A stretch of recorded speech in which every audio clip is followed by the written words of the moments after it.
Montbéliard in the Jura, one of those places on the mountainous fringes of France, a borderland close to Germany and Switzerland, where invading armies once marched, to be replaced more recently by flows outward of jobs, investment and people. What you've got here is typical of what they call la France profonde, deep France, these rural areas where job losses, economic dislocation, unhappiness with the way things are have created opportunities. On the far left, it's true, but mainly for the far right. The question is whether in these elections they'll make really substantial gains and change the political game in France. Christian Courrouge worked at the Peugeot car plant for decades. Now it's largely closed. He's trying to organise resistance to the far right.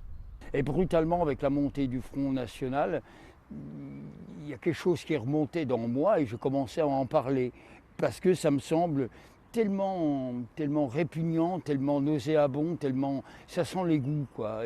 Et c'est la peste quoi qu'arrive. Et j'ai pas envie de ça moi, ni pour moi ni pour mes petits enfants. These days, the National Front calls itself the National Rally, and Quentin Maculo is among their local militants or activists under the leadership of Marine Le Pen and Jordan Bardella, the party's new talent who's coming to Montbéliard. En fait, c'est dans la continuité, on va dire qu'ils sont assez complémentaires. Les deux, Marine Le Pen va plus toucher les personnes qui étaient de base au Front National, et Jordan Bardella, lui, il va toucher les jeunes, les lycéens, les étudiants, qui de base ne s'intéressent pas forcément à la politique, et justement par ses modes de communication, par sa ressemblance avec nous, va faire qu'on va s'intéresser un peu plus au Rassemblement national. Vincent Lebrun teaches politics at the nearby Besançon University. He's charted the growth in the far-right vote in successive elections as voters for centrist parties increasingly abstain. Là où dans des régions plus rurales, davantage frappées par la désindustrialisation, par le chômage, par la présence d'une population souvent peu diplômée qui connaît des difficultés socio-professionnelles, dans ces régions-là, où le mécontentement est peut-être plus présent, les perspectives d'avenir moins présentes, le Rassemblement national réalise des scores plus importants. Friday was sale day on Montbéliard's main shopping street. The stock clearance and spring sunshine brought plenty of people out, searching for a bargain. Many here feel they've lost their sense of security, both economic and from crime. Flavie Jacot is a floating voter who wants to feel safe again. Parce que déjà, je ne sais pas, je me suis encore pas renseignée qui va se présenter encore. Donc, ce qui est important, je pense, dans une petite ville comme Montbéliard, c'est la sécurité. Je pense que voilà, moi j'habite en ville, j'ai envie de pouvoir me promener avec mon chien le soir tranquille, ne pas être agressé, ne pas être sifflé, enfin ne pas être voilà. At Montbéliard's concert hall, the crowds gather.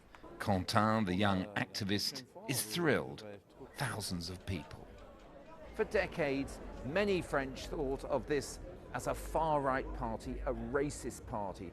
So what they've done is to rebrand it, changing the name 6 years ago, and now increasingly trying new messages and new faces like Jordan Bardella. And here at least, it's drawing the crowds. Across town, a counter-demonstration.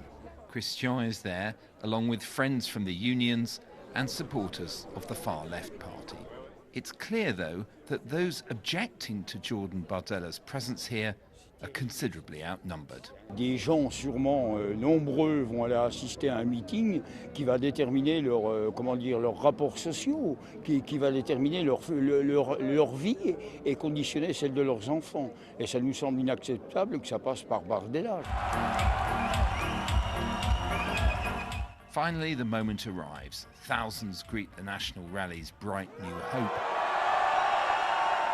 The party president, just 28 years old, and now spearheading campaigning for June's European elections. La Macronie nous a déjà fait plus ou moins entendre que prendre des selfies avec nous constituait quasiment un délit.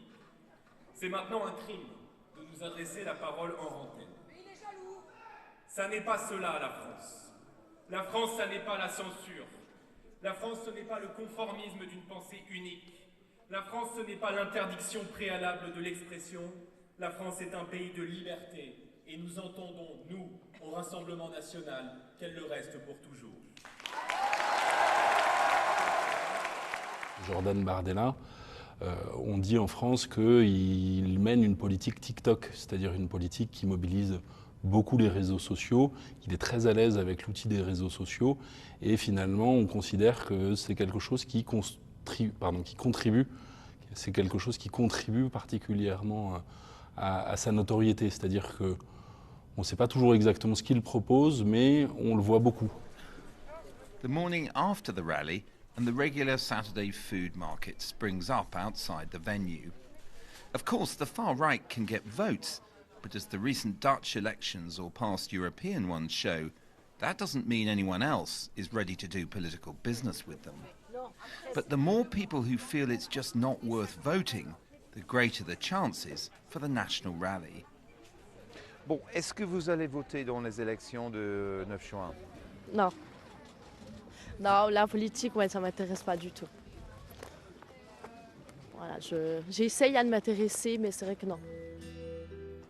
So the right gets ready to harvest votes here and across this country.